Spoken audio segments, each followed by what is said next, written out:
Hey everyone, it's Hadar. Thank you so much for joining me. Today we are going to talk about how to stay safe in a Facebook group. Now you're probably asking yourself, how is English related to Facebook?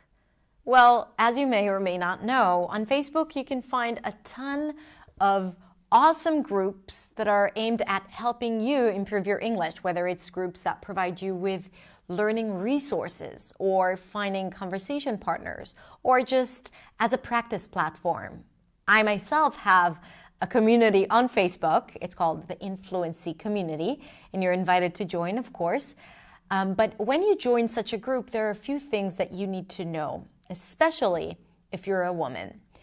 And this is what I'm going to talk about today, because my message goes first and foremost for my community members that I want them to stay safe, because we as moderators and admins, we try to keep everyone really safe, but sometimes it's hard because there are things that we don't see.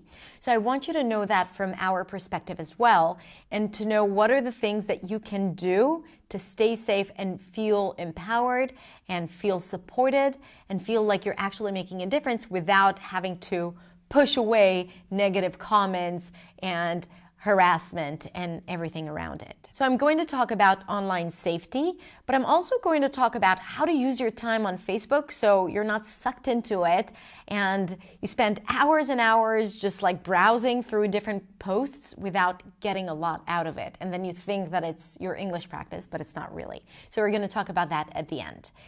So about staying safe on Facebook. I want to start, and again, this message is for the ladies in particular. Of course, this is for you as well if you are a guy and you have been harassed before or got negative comments, because of course it's possible. But I find that women are being harassed a lot more. And like usually the people who do that to them, they don't even think that they're doing anything wrong. So instead of teaching people how to behave, I'm going to teach you how to keep yourself safe online. So first of all, you need to know that you don't need to put up with anything that makes you feel uncomfortable. You always have a choice. So whether you post something, you comment, or you make a video and upload it to the group, you do not deserve to get negative comments. If someone is commenting on your looks, or if you're married, or if you are looking for a boyfriend, or you want a conversation partner, and you feel that it's not genuine, and sometimes we think that, oh, they just want to practice, and that's okay. But then you have this feeling inside of you that it's not just that, right? Like women know that. Women know when it's not genuine, because a genuine invitation for conversation starts from small talk and starts from interaction, not just by someone posting a video or a post and then having someone else respond to it. So you gotta identify it and don't just try to be nice to everyone and pay a high price. Because I have seen so many women posting and being active and they got so much crappy comments and harassment that they decided just to quit altogether. And they left all Facebook groups. And that doesn't benefit you. So you need to be able to speak back and comment back without feeling that it's not okay. You have permission to stand your ground and to say, I don't accept such a comment. And neither should the moderators or neither should the admins. Okay? So report negative comments, speak back, and trust that you will have the support of the community and the admins. And this message is also for those who observe such behavior. If you see other people commenting inappropriate things or things that are not related to the context of the person's post or video, you can also report it. You can also comment on it. You can also say, hey, this doesn't belong here. Because we want to be there for our other friends. And we want to make sure that it's a safe environment, because today it's her video, tomorrow it's going to be yours. So it's really, really important that we let the people who make us feel bad, who have those negative comments, who are there just to put us down, that they don't belong here or there or whatever Facebook group you're in. And it's really not just about a Facebook group. It can be anywhere online. You just need to remember that you shouldn't put up with any Another thing that usually happens, and this is something that people don't usually discuss, is private messages. So you join a group, you start interacting, you start commenting on people's videos or posts. Maybe you write your own post, maybe you upload a video, and then you start getting private messages from people who just want to be your friend, right? Or friend requests. And would you like to be my conversation partner? Would you like to practice English together? Now, again, it's not only, but usually it's men who write to women. And this is, again, a place that I want to tell you that you don't have to respond to all of those messages, because it starts that way and very easily it could escalate to harassment. I have seen it way too many times. I've heard about it from my community members way too many times, and this is why I'm generalizing here. And I'm saying, do not respond to private messages. Just don't. You have two tools to help you with that. One, ignore messages, where you can where you stop seeing all that person's messages and that's it, and they don't even know that. Two, if they're being rude and aggressive, because that happens too, block. That's it. Block, ignore messages. Do that. Don't try to explain yourself. Don't try to respond. Do not try to be nice.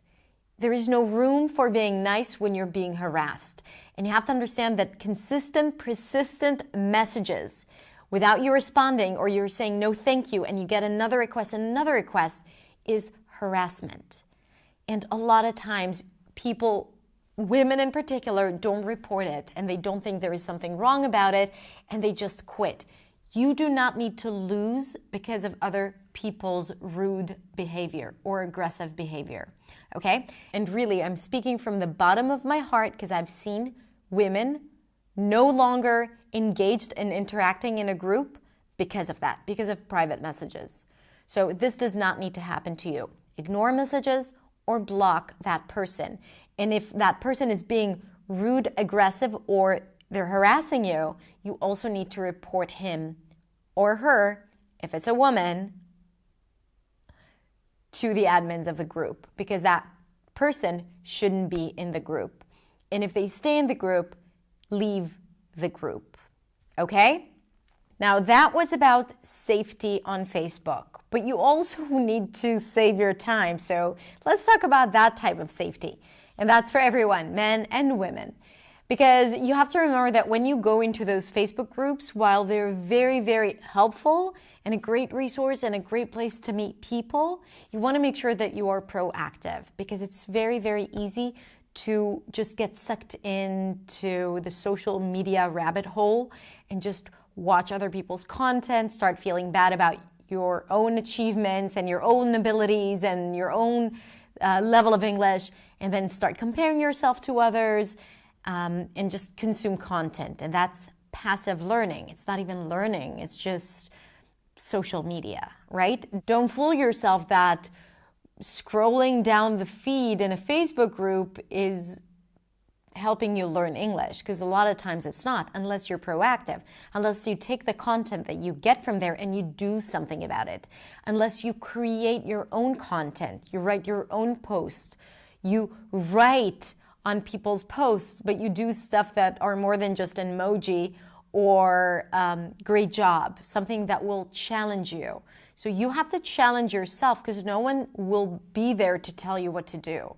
And you have to manage your time and manage the things that you do there and the things that you get from there. And not only it's going to help you as a learner, because you will be creating content, having people wanting to interact with you, you will also contribute to the community as a whole. So this is something that you need to keep in mind, and also make sure to limit your time on Facebook when it comes to English learning, because again, it's very valuable, but probably other things that you might be doing, like actual practice, speaking with people, doing speech exercises, that would move you more forward than just consuming content.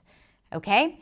Now here's what I want from you. I want you to let me know in the comments below a great Facebook story about someone that you met, a video that you watched, a great group that you are in, and share it with us in the comments below. So let's bring all the positive stuff and remind ourselves how lucky we are to have this online platform, especially at a time like this, where we need to go inside and hide and social distance ourselves from others because this is the corona crisis, but we can still interact with each other using those Facebook groups. It's just how we use them that matters. Thank you so much for watching. And again, if you want to be a part of the Influency community on Facebook, then come on over, make sure you answer the questions because we do accept only people who answer both questions, and be a part of the weekly conversations, weekly activities, and a lot of fun stuff. So take care, be safe, and I'll see you in the next video. Bye.